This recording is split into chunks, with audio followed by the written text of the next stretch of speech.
बिस्मिल्लाहिर्रहमानिर्रहीम। अस्सलाम वालेकुम। इन्फो टीवी में आपको खुश आमदीद। आज 29 अगस्त 2026 रोज़ हफ्ता सऊदी अरब की ताज़ा तरीन खबरों के साथ मैं हूँ वसीम। अगर आप भी सऊदी अरब के अगर मुल्क के हैं, आप इन्फो टीवी को सब्सक्राइब कीजिए, बेल आइकन को प्रेस कीजिएगा। आज के न्यूज़ बुलेटिन को मुकम्मल देखें। शुरू करते हैं पहली खबर के साथ।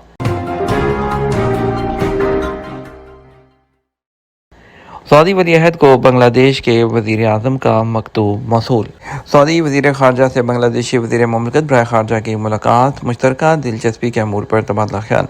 सऊदी वली-अहद और वज़ीर आज़म शहज़ादा मोहम्मद बिन सलमान को बांग्लादेश के वज़ीर आज़म तारिक रहमान का एक तहरीरी मकतूब मौसूल हुआ है और सऊदी वली-अहद और वज़ीर आज़म जो है उनको सऊदी अरब और बांग्लादेश के दो तरफ़ा ताल्लुकात और उन्हें फ़रोग़ देने के तरीक़ों से मुतल्लिक़ बातचीत की गई। सऊदी वज़ीर ख़ारजा फैसल बिन फ़रहान से जद्दा में बांग्लादेश के वज़ीर मुमलिकत बराए ख़ारजा हुमायूं कबीर ने मुलाकात की और मकतूब जो है वो हवाले किया। दूसरी तरफ बांग्लादेश का कहना है कि मक्का मुआहिदे को मुस्बत नज़र से देखते हैं, शमूलियत की दावत मिली तो ज़रूर गौर करेंगे। बांग्लादेश के वज़ीर ख़ारजा खलीलुर रहमान ने कहा है कि मक्का मुआहिदे में शमूलियत की दावत मिली तो मुस्बत अंदाज में गौर करेंगे। पार्लियामेंट में इज़हार ख्याल करते हुए बांग्लादेशी वज़ीर ख़ारजा ने कहा कि बांग्लादेश मक्का मुआहिदे को मुस्बत नज़र से देखता है। मक्का मुआहिदे में शमूलियत की दावत मिली तो गौर ज़रूर करेंगे। खलीलुर रहमान ने कहा कि मक्का मुआहिदे में तोसी आलमी मुस्लिम बरादरी के दिफा के लिए इक़दाम होगा। मक्का मुआहिदा मुस्लिम ममालिक का दाखिली मामला है। मक्का मुआहिदे से मुतल्लिक़ किसी तशवीश की कोई गुंजाइश नहीं। ख्याल रहे पाकिस्तान, सऊदी अरब और तुर्की मक्का मुआहिदे के बानी ममालिक हैं, जिसमें दीगर मुसलमान ममालिक की शमूलियत के लिए भी दरवाजे खुले रखे गए हैं। इस मुआहिदे के तहत किसी भी एक मुल्क पर हमला मुआहिदे में शामिल तमाम मुल्कों पर हमला तस्वर किया जाएगा। हवाला हुंडी में मुलव्विस इंटरनेशनल मुनज़्ज़म गैंग का सरगना पाकिस्तान के शहर मुल्तान से गिरफ्तार। पाकिस्तान की एफआई एजेंसी ने इमिग्रेशन जो है उन्होंने मुल्तान एयरपोर्ट पर कार्रवाई करते हुए हवाला हुंडी में मुलव्विस इंटरनेशनल मुनज़्ज़म गैंग के सरगना को गिरफ्तार कर लिया। तर्जमान एफआईए के मुताबिक मुल्ज़म यूनुस खान सऊदी अरब से पाकिस्तान पहुंचा था और हवाला हुंडी के गैर कानूनी कारोबार में मुलव्विस था। मुल्ज़म FIA composite circle DG Khan को मतलूब था, जबकि उसका नाम स्टॉप लिस्ट में भी शामिल था। तर्जमान एफआईए के मुताबिक मुल्ज़म सऊदी अरब में हवाला हुंडी के पैसे वसूल करता और व्हाट्सएप के जरिए पाकिस्तान में मौजूद अपने दीगर साथी जो थे उनको रकूम से मुतल्लिक रिकॉर्ड फ्राहम करता था, जबकि गैंग के दीगर अरकान पाकिस्तान में हवाला हुंडी की रकूम की तरसील का काम करते थे। हुक्काम ने बताया कि इससे पहले भी मज़कूरा गैंग का एक मुल्ज़म भारी रकम के साथ रंगे हाथों गिरफ्तार किया जा चुका है। गिरफ्तार मुल्ज़म यूनुस खान के कब्जे से मोबाइल फ़ोन, गैर कानूनी करेंसी एक्सचेंज और हवाला हुंडी से मुतल्लिक शवाहद भी बरामद किए गए हैं। एफआईए के मुताबिक गिरफ्तार मुल्ज़म को मज़ीद कानूनी कार्रवाई और तफ्तीश के लिए FIA composite circle DG Khan के हवाले कर दिया गया, जबकि मुल्ज़म से मज़ीद तफ्तीश भी जारी है। नई नस्ल को हुनर की मुंतकली, जद्दा तारीखिया में रोशनी की बहाली। सऊदी अरब में शहर जद्दा तारीखियों की गलियों में रोशनियाँ रवायती लकड़ी की जो आराइशी जालियाँ हैं उसकी अहमियत और इमारतों को सजाने से कहीं बढ़कर है। ये शहर की शनाख्त और तामीराती विरसे का एक लाजमी हिस्सा है और ये रवाशीन कदीम इस्लामी फ़न तामीर की पहचान और हजाज के इलाके का वो इम्तियाज़ी निशान है जो सैकड़ों साल से कायम है। रवाशीन पर बनाए जाने वाले नक्शो नगार और बारीक तफसीलात कारीगरों की महारत का मुँह बोलता सबूत है और जो ये जाहिर करती हैं कि रवायती फ़न तामीर ने किस तरह मौसम और रहायशों की ज़रूरियात के मुताबिक ख़ुद को ढाला है। अब जबकि ये हुनर नई नस्ल को मुंतकिल हो रहा है, सऊदी नौजवान रवाशीन बनाने और उन्हें बहाल करने का जो हुनर है वो भी सीख रहे हैं। सऊदी खजूरें अब 125 मुल्कों में दस्तयाब, एक्सपोर्ट 2 अरब रियाल तक पहुँच गई। बरेदा इंटरनेशनल डेट्स कार्निवल में इक़्तिसादी और मार्केटिंग सरगर्मियाँ अरूज पर हैं। सऊदी खजूरों की बढ़ती हुई जो हैसियत है उसको जाहिर करती हैं। एसपीए के मुताबिक ये सरगर्मियाँ मुकामी मार्केट से आगे निकल कर अब इंटरनेशनल मार्केट तक फैल चुकी हैं, जिसकी वजह एक्सपोर्ट वैल्यू में मुसलसल इजाफा और इम्पोर्ट करने वाले मुल्कों की बढ़ती हुई तादाद है। National centre for palm and dates की जानब से जारी करदा अदाद शुमार के मुताबिक 2025 में खजूरों की एक्सपोर्ट की मजमूई मालियत 1.938 अरब रियाल 516.80 मिलियन डॉलर बनती है, जो कि 2024 के मुकाबले में 14.3% ज़्यादा है। पिछले जो 5 साल हैं उसके अंदर भी एक्सपोर्ट वैल्यू में 59.5% का इजाफा हुआ है, जो 2021 में 1.21 अरब रियाल से बढ़कर 2025 में तकरीबन 2 अरब रियाल जो कि 533 मिलियन डॉलर तक पहुंच गया है। सऊदी खजूरें दुनिया के 125 से ज़्यादा मुल्कों तक पहुंच चुकी हैं। सऊदी मसनूआत की बैनुल-अक़वामी मार्केटों में मौजूदगी की एक मज़ीद वसअत हुई है। ओवरसीज़ पाकिस्तानियों के बच्चों के लिए मुफ्त कोर्सेज शुरू करने का ऐलान। पाकिस्तान की हुकूमत ने ओवरसीज़ पाकिस्तानियों के बच्चों के लिए 3 से 6 माह के मुफ्त कोर्सेज जो है वो शुरू करने का ऐलान किया है, जो पेशा वराना और तकनीकी तरबियत पर मबनी होंगे।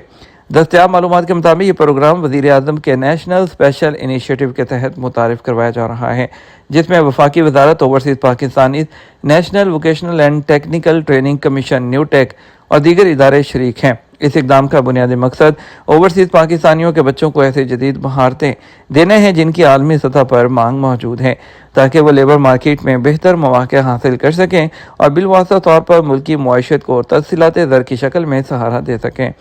ये प्रोग्राम सिर्फ ओवरसीज़ पाकिस्तानियों के बच्चों के लिए मखसूस होगा और उसमें दाखिले के लिए कम अज़ कम तालीमी काबिलियत मैट्रिक या उसके बराबर रखी गई है, जबकि उम्र की हद 18 से 40 साल मुकर्रर की गई है। इन कोर्सेज में IT, engineering, electrical, construction, business management, health, tourism और दीगर हुनरमंदी के शोबे शामिल हैं। इन कोर्सेज में दाखिले के लिए ऑनलाइन दरख्वास्त जो है वो दी जा सकती है। उम्मीदवार nsis.navttc.gov.pk पर फॉर्म फिल कर सकते हैं। ओवरसीज़ मिनिस्ट्री का कहना है कि ये कोर्सेज मुकम्मल करने वाले नौजवान न सिर्फ बैरूनी मुल्कों में रोज़गार के मज़ीद मौक़े हासिल करेंगे, बल्कि मुकामी सतह पर भी हुनरमंद अफरादी क़ुव्वत के तौर पर सामने आएंगे। ख्याल रहे कि पाकिस्तान से बैरून मुल्क जाने वाले वर्कर्स में हुनरमंद और गैर हुनरमंद दोनों तरह के लोग शामिल हैं। ताहम गैर हुनरमंद जो लोग हैं उनकी तादाद नुमायां तौर पर ज़्यादा रही है। 2024 में मजमूई तौर पर 7 लाख जो है से ज़ायद पाकिस्तानियों ने बैरून मुल्क रोज़गार इख्तियार किया। इस तरह 2025 में जो है भी 8 लाख से ज़्यादा पाकिस्तानी बैरून मुल्क गए हैं और इस दफ़ा जो है पहले जो शशमाही है उसमें भी 1 लाख जो है 72,000 से ज़्यादा पाकिस्तानी बैरून मुल्क गए हैं। ये अदाद-ओ-शुमार ज़ाहिर करते हैं कि अभी भी बैरून मुल्क जाने वाले पाकिस्तानियों की जो अक्सरियत है वो गैर हुनरमंद जो कैटेगरी है उसमें ज़्यादा होती है। सऊदी अरब में विजन 2030 के तहत बड़े पैमाने पर इंफ्रास्ट्रक्चर और तरक्याती मंसूबे जारी हैं, जिनके लिए जो है स्किल्ड अफरादी क़ुव्वत की ज़रूरत बढ़ती जा रही है। इस तरह खलीजी मुल्क मसलन कतर, बहरीन में भी कंस्ट्रक्शन, IT और सेहत के शोबों में तरबियत याफ्ता वर्कर्स की तलब में इजाफा हो रहा है। यही वजह है कि पाकिस्तान की जानब से हुनरमंद नौजवानों को तरबियत देने पर जोर दिया जा रहा है, ताकि वो आलमी लेबर मार्केट में ज़्यादा जो है मुसाबकती किरदार अदा कर सकें और मुल्क में आने वाली तरसीलात ज़र में भी खातिर खा जो है वो इजाफा हो। तो हम इस सारे अमल में जो कुछ खदशात हैं वो भी मौजूद हैं। माहिरीन का कहना था कि माजी में भी इस नौइयत के कई प्रोग्राम मुतारिफ करवाए गए, लेकिन उनकी पायदारी और नताइज पर सवालात उठते रहे हैं। कोर्सेज मुकम्मल करने के बाद नौजवानों को अमली तौर पर रोज़गार दिलाने के लिए किसी मुअस्सर मैकेनिज़्म की ज़रूरत है, ताकि ये सिर्फ एक कागजी मंसूबा जो है वो ना बनकर रह जाए। आखिर में बात करेंगे कुछ ईरान और अमेरिका की जंग के बारे में। मुल्क को दरपेश मुआशी मुश्किलात से निपटने के लिए इक़दाम किया जाए, कहना है ईरानी सुप्रीम लीडर का। दूसरी तरफ अमरीकी अफवाज का अपना हुर्मत से बारूदी सुरंगें साफ़ करने का दावा। अमेरिका ने ईरान से मुतल्लिक जो है भी नई पाबंदियों का ऐलान कर दिया है। अमेरिकी महकमा ख़ज़ाना ने ईरान से मुतल्लिक मज़ीद पाबंदियों का ऐलान किया, जिनमें एक ईरान के बैंक जो है मिली से मुंसलिक करार दिए गए एक फ़र्द और दूसरी हांगकॉन्ग में कायम एक कंपनी को निशाना बनाया गया है। ईरान के खिलाफ बहरी नाकाबंदी और इक़्तिसादी ऑपरेशन जारी है। वाइट हाउस की डिप्टी प्रेस सेक्रेटरी एना केली ने अल जज़ीरा को बताया कि ईरान के खिलाफ अमरीकी जो बहरी नाकाबंदी है पूरी क़ुव्वत के साथ बरकरार है। एना केली ने कहा ईरान के खिलाफ इक़्तिसादी ऑप्शन भी जारी है और इस ऑपरेशन को जो इकनॉमिक आउटकास्ट का नाम दिया गया है। ट्रंप का एक बार फिर जारहाना अज़ाइम के इजहार के लिए सोशल मीडिया का इंतखाब। ऑटोमेटिक राइफल उठाए हुए अपनी तस्वीर शेयर कर दी। अमरीकी सदर डोनाल्ड ट्रंप ने एक बार फिर जो है अपने जारहाना अज़ाइम के लिए सोशल मीडिया का रुख किया और ट्रंप ने ऑटोमेटिक राइफल उठाए अपनी एक तस्वीर शेयर करते हुए इसे उन्वान दिया है नो मोर नाइस गाय। तस्वीर के पस मंज़र में पहाड़ों में मुतअद्दिद बम भी फटते दिखाई दे रहे हैं। अमेरिका ईरान तनाज़े का वाहिद हल सफारतकारी है। چین نے امریکہ اور ایران کے درمیان جاری کشیدگی کے خاتمے کے لیے مذاکرات اور سفارتی کوششوں کو واحد قابل عمل راستہ قرار دیا۔ چینی وزارت خارجہ کے ترجمان نے بیجنگ میں صحافیوں سے گفتگو کرتے ہوئے کہا کہ ایران کے معاملے پر مذاکرات ہی کشیدگی سے نکلنے کا واحد قابل عمل راستہ ہے۔ انہوں نے ایران کے خلاف امریکہ کی جانب سے نئی اقتصادی پابندیوں کے تناظر میں کہا چین غیر قانونی اور یک طرفہ پابندیوں کی مخالفت کرتا ہے۔ یہ تھا ہمارا اب تک کا نیوز بلیٹن۔ آپ مزید اور اہم خبروں کے لیے ہمارا شام 6 بجے کا نیوز بلیٹن دیکھ سکتے ہیں۔ اس کے ساتھ ہمیں اجازت دیجیے۔ السلام علیکم۔